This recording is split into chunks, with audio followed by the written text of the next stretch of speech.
présidente de l'Université des Antilles et de la Guyane. Rebonsoir Corinne Mancé-Caster. Merci d'avoir accepté de répondre à nos questions ce soir. Vous êtes particulièrement en colère contre l'intersyndicale qui a organisé cette consultation sans l'aval des instances dirigeantes de l'UAG. En quoi ce vote et donc ces résultats, les résultats du vote, sont-ils illégitimes ? En fait, il faut bien replacer les choses dans leur contexte. Nous avons, en tant que gouvernance, annoncé depuis très longtemps, depuis le conseil d'administration du 16 décembre, une consultation que nous avons confirmée, dont nous avons annoncé le calendrier le 14 mars vers 8 h.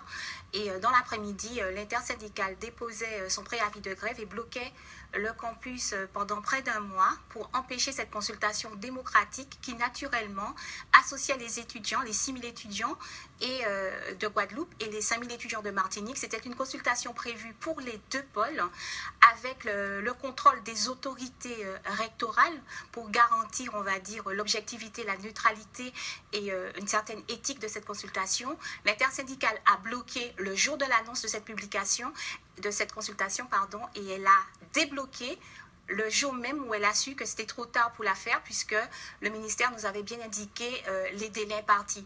Donc je trouve particulièrement inadmissible qu'après avoir bloqué le campus, empêcher la consultation démocratique en Guadeloupe et en Martinique, cette intersyndicale s'arroge le droit de faire une consultation à partir de listes qui n'ont été vérifiées ni établies par personne, sans aucun contrôle. Et ce qui est quand même très intéressant, c'est de remarquer que même les chiffres annoncés dénotent quoi ? Que si 77% des votants, comme ils le disent, ont été en faveur de l'Université de la Guadeloupe, il me semble bien plus important de souligner que près de 70% des membres du pôle universitaire de Guadeloupe ne sont pas allés voter et qu'en plus les 6 000 étudiants ont été consciemment écartés alors qu'il n'y a pas d'université sans étudiants. Néanmoins, est-ce que ce coup de force, puisque vous semblez parler de coup de force des syndicats, à part s'ils sont complètement machiavéliques, on a du mal à y croire, n'illustre pas un réel malaise finalement au sein de ce pôle Guadeloupe? Est-ce qu'il n'y a pas effectivement un courant sécessionniste qui prend forme un peu comme ça a été le cas en Guyane? Oui, mais bien entendu, il est certain qu'il y a un certain nombre de personnes qui souhaitent l'Université de la Guadeloupe, mais je crois qu'il est quand même très important de dire que ces personnes, comme en Guyane d'ailleurs, sont un groupe minoritaire quand on bloque. Et pourtant, la Guyane a obtenu cette université. Oui, mais vous savez très bien que la Guyane a obtenu son université par des moyens politiques. Alors, est-ce qu'on va accepter sans cesse des coups d'État, des atteintes, on va dire, à la démocratie, quand on a une consultation démocratique où sont conviés l'ensemble des personnels administratifs, enseignants et étudiants, et qu'on bloque et qu'ensuite on proclame des résultats qui sont invérifiables, pas de liste d'émargement, pas de contrôle légal? Est-ce que vous croyez que nos pays et notre jeunesse ne méritent pas mieux que ça? Est-ce que vous pensez que pour obtenir par la force ce qui ne semble pas pouvoir être obtenu de droit, on doit pouvoir accepter et légitimer ce genre de choses sous prétexte que ça s'est passé ici en Guyane? Je crois que la Guyane, c'est un mauvais exemple à ne pas répéter. Alors, comment rétablir l'ordre? Est-ce qu'une consultation en bonne et due forme va être organisée dans les prochaines semaines, dans les prochains mois? Alors, nous organisions cette consultation naturellement en accord avec le ministère qui souhaitait recueillir l'avis. Et j'avais beaucoup insisté au départ pour que cette consultation démocratique ait lieu. Il y a eu beaucoup de problèmes du côté justement de cette intersyndicale pour empêcher cette consultation dès le départ et surtout écarter les étudiants de cette consultation. Le ministère nous a fait savoir, parce que nous avions négocié un délai supplémentaire, que les délais étaient dépassés. Donc, nous avons fait remonter les résultats de la concertation, tous les acteurs du territoire. Et ce qu'il faut bien savoir, c'est qu'il y a en Guadeloupe comme en Martinique, beaucoup de gens qui sont conscients qu'on ne peut pas sans cesse aller dans nos pays à contre-courant de ce qui se fait au plan national et international. Tout le monde se rassemble. Nous avons des universités de 50, 60 000 étudiants qui sont attractives. Nos jeunes partent pour rejoindre ces grands ensembles. Nous arrivons à maintenir 12 à 13 000 étudiants et nous diviser, on va dire, devenir des micro-universités serait suicidaire. Donc, je crois qu'il faut simplement être de bon sens et puis arrêter de penser à soi, à des clivages personnels et territoriaux et penser à nos jeunes.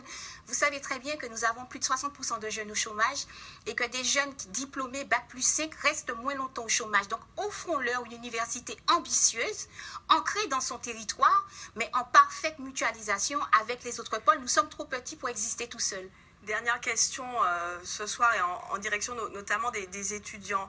Dans ce climat, somme toute, assez délétère au sein de l'UAG, comment rassurer les étudiants, les rassurer sur leurs études futures? Est-ce qu'ils peuvent s'inscrire? Est-ce que l'Université des Antilles, alors je ne sais plus si on peut dire l'Université des Antilles et de la Guyane, va continuer de fonctionner et de former des jeunes dans de bonnes conditions? Mais je crois qu'il faut être rassurant. Il faut se dire que toutes les personnes de bon sens, que ce soit les socio-professionnels, que ce soit les associations de parents d'élèves de Guadeloupe et de Martinique qui ont pris une motion en faveur de l'Université des Antilles, que ce soit de nombreux... Donc on parle d'Université des Antilles désormais.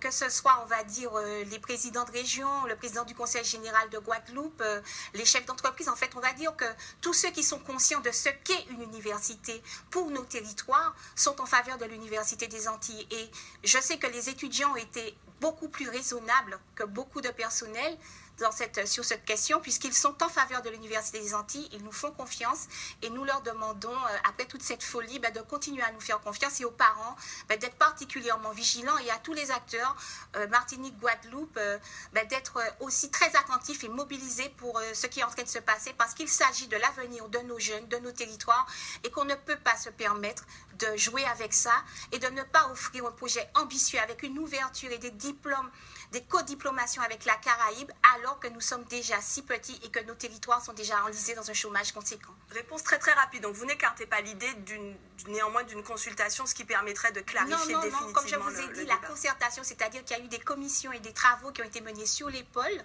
et qui ont été remontés avec toutes les motions au ministère. Donc il n'y aura plus de consultation puisque, comme je vous le dis, il y a une ordonnance à préparer. Ça demande du temps, de la concertation, et il appartenait à cette intersyndicale de ne pas bloquer les campus pour permettre cette consultation démocratique qui n'a pas pu avoir lieu, et je le déplore. Merci Corinne Mancé-Caster d'avoir répondu à nos questions. Dans l'actualité,